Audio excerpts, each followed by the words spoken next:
আউযু বিল্লাহি মিনাশ শাইতানির রাজিম। বিসমিল্লাহির রহমানির রহিম। ওমান আহসানু কাওলাম মিম্মান দাআ ইলাল্লাহি ওয়া আমিলা সালিহান ওয়া ক্বালা ইন্নানি মিনাল মুসলিমিন।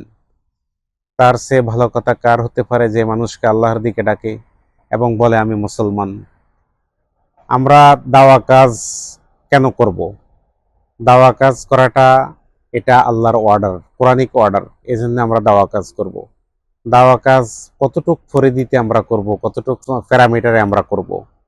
দাওয়া কাজ করাটা এটা যেমন ব্যক্তিগত দায়িত্ব, সূরা লোকমান, এটা সামষ্টিক দায়িত্ব, এটা সূরা আল ইমরান 4 নম্বর আয়াত, এটা রাষ্ট্রীয় দায়িত্ব সূরা হজ 41 নম্বর আয়াত, এটা প্রকাশ্য করা লাগবে, গোপনেও করা লাগবে, এটা সূরা নূহ 8 থেকে 9 নম্বর আয়াত, সর্বাবস্থায় এটা করা লাগবে সূরা নূহ 5 নম্বর আয়াত।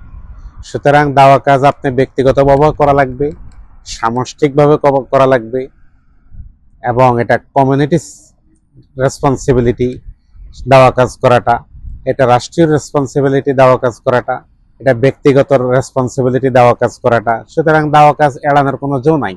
যেতে দেখা গেল প্রকাশ্য করা লাগবে, গোপনও করা লাগবে। এই কয়টি আয়াত থেকে আমরা এটাই আমরা সারমর্ম পাই যে দাওয়া কাজ করাটা ফরজ। It is mandatory, it is not optional.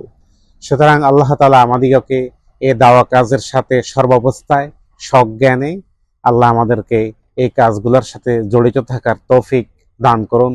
ওমা তৌফিক ইল্লা বিল্লাহ। আসসালামু আলাইকুম ওয়া রাহমাতুল্লাহ।